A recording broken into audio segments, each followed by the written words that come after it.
Hi viewers, welcome to our channel. ప్రస్తుతం మనతో పాటు సీనియర్ జర్నలిస్ట్ దాము బాలా సార్ వారితో మాట్లాడదాం. నమస్కారం సార్. సార్, ఏపీలో సాక్షి, టీవీ9 ఇటువంటి కొన్ని ఛానల్ని బ్యాన్ చేశారు కదా, వీటి ప్రసారాలని. అయితే ఇప్పుడు దీని పట్ల ఢిల్లీ హైకోర్టు రియాక్ట్ అయింది అని అంటున్నారు. మరి అది ఏ విధంగా రియాక్ట్ అయింది? మరి బ్యాన్ చేసిన దాన్ని మళ్ళీ ప్రసారాలు కంటిన్యూ చేసే అవకాశం ఏమన్నా ఉందంటారా సార్?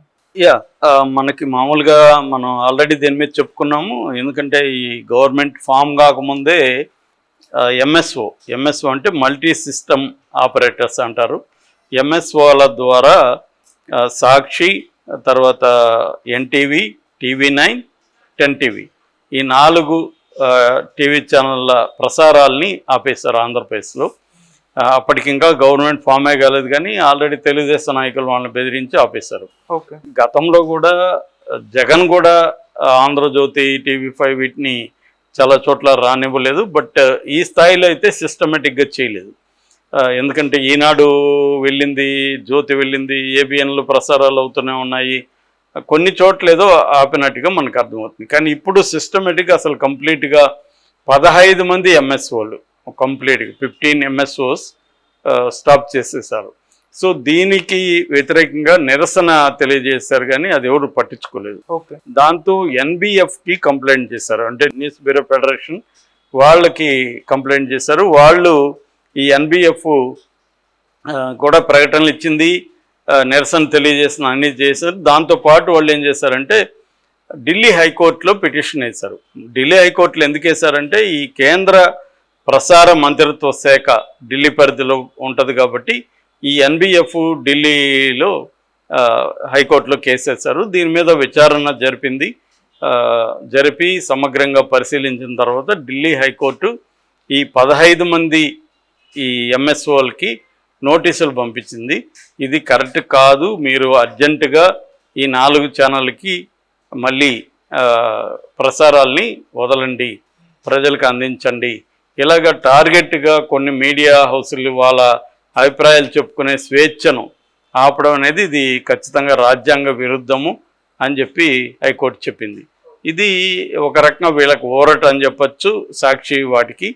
అట్లాగే తెలుగుదేశం వచ్చినప్పటి నుంచే, అధికారం చేపట్టక ముందు నుంచే, రిజల్ట్ వచ్చిన రోజు నుంచే ఎలాగా వివిధ రూపాల్లో వైసీపీ మీద దాడుల్ని మల్టిపుల్గా చేస్తుందో, బహుముఖాలుగా ఎలా చేస్తుందో అనే దానికి ఇది ఒక తాజా ఉదాహరణ.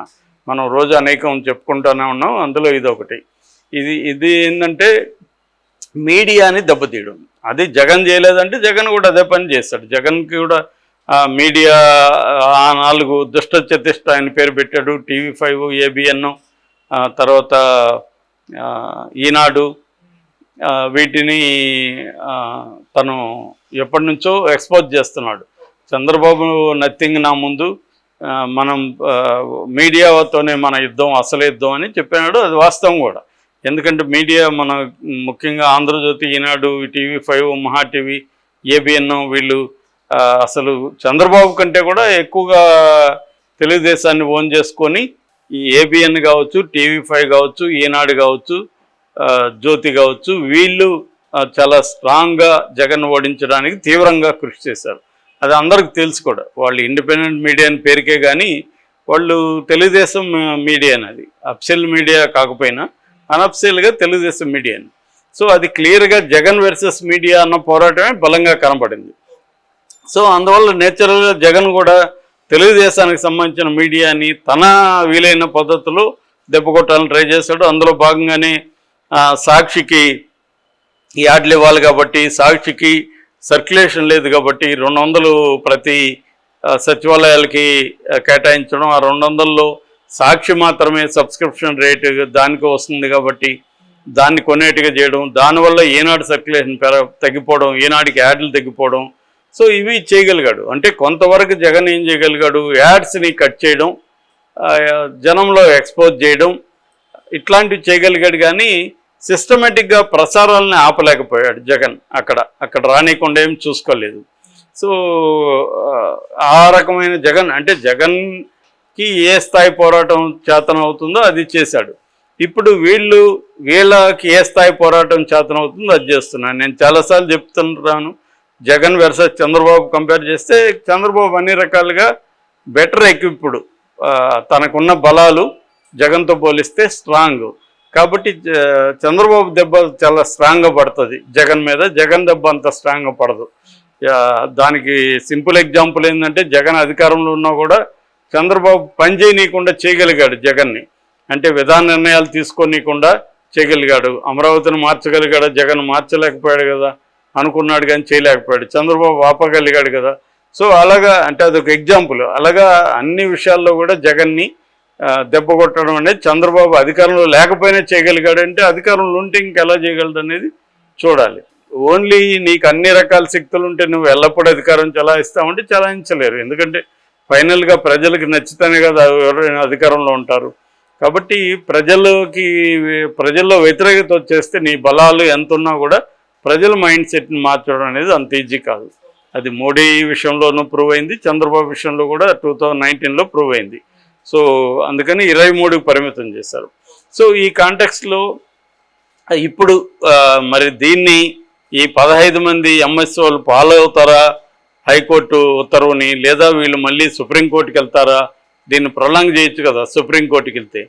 సో అలా వెళ్తారా అనేది చూడాలి. సహజంగా అయితే నాకు తెలిసి వీళ్ళు అంత ఈజీగా వదిలిపెట్టరు. న్యాయ వ్యవస్థ మీద చంద్రబాబుకు ఉన్న పట్టు మనకు తెలుసు. కాబట్టి దీన్ని ఈయన సుప్రీంకోర్టుకి తీసుకెళ్తాడు ఖచ్చితంగా. ఈయన చేయలేదు, అది టెక్నికల్గా తీసుకున్నప్పుడు ఎంఎస్సీ వాళ్ళే, కానీ చేసింది వీళ్ళే.